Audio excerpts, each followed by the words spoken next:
Olá! Se tem uma coisa que o Evangelho sempre me chamou a atenção, é esse poder que ele tem de mudar o coração humano, de nos dar sabedoria, de criar em nós discernimentos diferenciados, de inclinar o nosso espírito para quebrantamentos profundos da alma, nos dá sabedoria para tomar as decisões.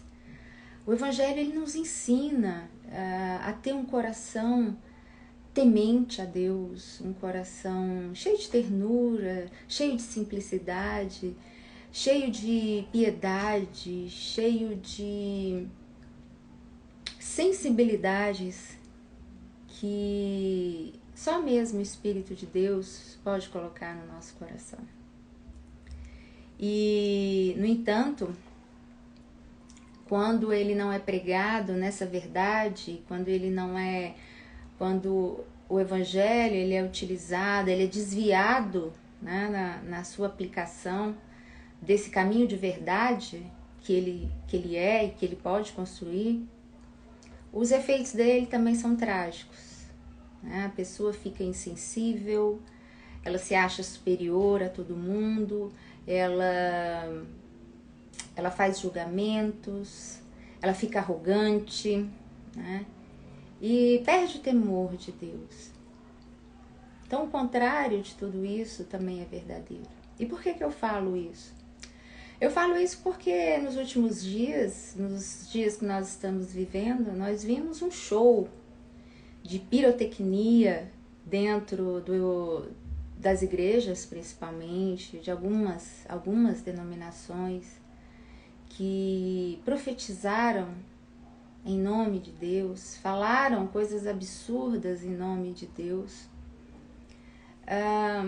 negligenciaram o amor, a misericórdia e a piedade. Nós vimos a emergência de muitos e muitas, né, falsos profetas que falaram supostamente em nome de Deus.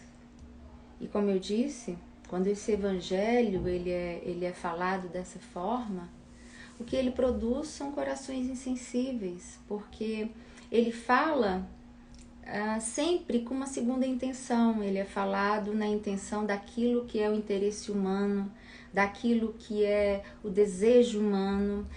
Ele fala daquele lugar onde o coração humano está, que é no poder, na ascensão política, nos devaneios das suas próprias cobiças, como Paulo vai dizer, tantas outras coisas. E isso nada mais é, e a gente não precisa se assustar por isso, porque esse foi um dos sinais que Jesus deu aos seus discípulos lá em Mateus 23. Cuidado, nos últimos tempos virão falsos profetas e dirão que eu estou ali, que eu sou isso, que eu sou aquilo. Eu não sou nada disso. Eu sou amor, eu sou misericórdia, eu sou piedade, eu sou justiça. Eu sou singularidade, eu sou equilíbrio, eu sou acolhimento, eu sou abraço, eu sou esperança, eu sou vida, eu sou fé. E o falso profeta vem e vai dizendo que não, que ele é outra coisa, e vai desvirtuando o caminho dos irmãos, vai desvirtuando aquele que está com sede de justiça, que está quebrantado. Mas que bom que Jesus nos alertou, porque agora nós podemos identificar no tempo presente, não só podemos, como devemos identificar os falsos profetas do tempo presente, identificar de fato quais eram os seus objetivos com tantas profecias, aonde Deus definiria A ou B, aonde Deus falaria isso, aquilo, e Deus não falou nada disso. Porque isso não é uma escolha que tem a ver primeiro com ele. Porque o reino dele não é daqui, o reino de Deus não é político, minha gente. Acordem. O reino de Deus é dentro do coração humano.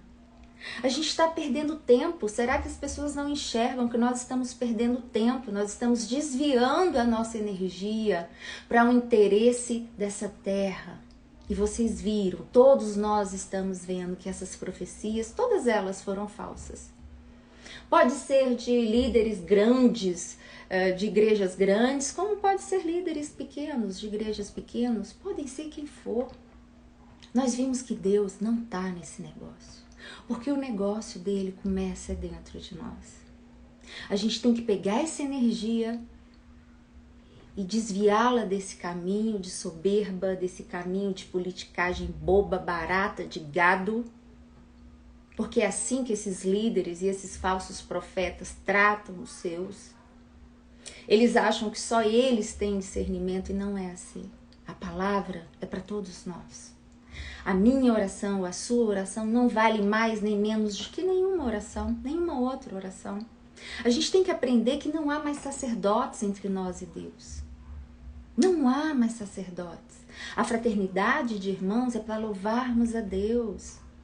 É para fazer deles a nossa confraria de amor, onde ninguém é maior do que ninguém.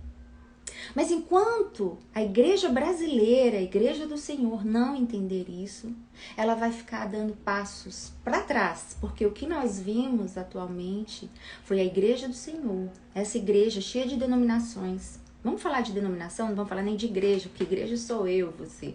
Denominações se rendendo a tantos discursos e oratórias ideológicas e políticas. Jesus falou, tenham cuidado. Pela segunda vez, ele fala lá no final de Mateus 23, tenham cuidado com isso. O caminho do evangelho, o reino, a seara é outra. A seara e o reino de Deus não tem bancada evangélica. Não percamos tempo. Não percamos tempo. Porque o sofrimento sobre a terra se avoluma. Muito mais pessoas estão morrendo de fome do que há 3, 4 anos atrás.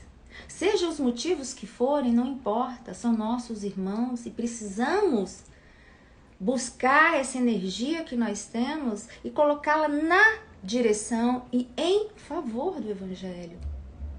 As pautas e as causas do Evangelho são causas que tragam dignidade para o homem, que causem justiça para esse homem. É nisso que a gente precisa pensar. E não se perder com esses falsos profetas, porque a palavra do falso profeta, ela endurece o coração humano, ela desvia o caminho do crente, né? A palavra do falso profeta, ela esfria o discernimento, porque o caminho dele não é o do amor. E tudo, Paulo vai dizer, tudo o que não tiver amor, não vale a pena. Você pode morrer. Lembra lá de 1 Coríntios 13? Você pode até morrer. Mas se não fizer isso por amor, para Deus, de nada valerá.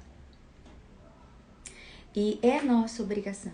E aqui eu finalizo. É nossa obrigação. Como o irmão Paulo nos ensinou. Que sejamos diligentes, cautelosos, observadores, como lá os irmãos de Bereia, observando, pegando a palavra, não entendendo-a de maneira literal, mas entendendo também o Espírito que a rege, né? Pegando Jesus e vendo se o que a gente está interpretando tem a ver com aquilo que Jesus propõe para a vida humana. Esse é o caminho. E não porque eu estou falando, naturalmente, né? Mas porque Jesus nos ensinou assim. Ele é o caminho, João vai dizer. Ele é a verdade e ele é a vida. Então, evangelho de amor é evangelho que passe por dentro de Jesus. Ou que Jesus caminhe por dentro dele. É só assim que a gente vai fazer cumprir o que o evangelho diz, que nós faríamos coisas muito maiores do que ele. João vai nos dizer, falou, olha, isso aqui é apenas algumas coisas que eu estou escrevendo, que se eu fosse dizer tudo, não daria para escrever. Mas vocês farão coisas muito maiores. Que sejamos achados como essa igreja, que, como lá as igrejas do Apocalipse, que sempre eram alertadas por Jesus, que sejamos essas igrejas alertadas mas não só alertada, também transformada. Que tudo isso pelo qual nós passamos agora nos sirva para vivermos um evangelho digno, como digno é aquele que morreu por nós e confiou a nós o seu amor, para que o amor, e apenas o amor, fosse símbolo do seu reino em nós. Pense nisso.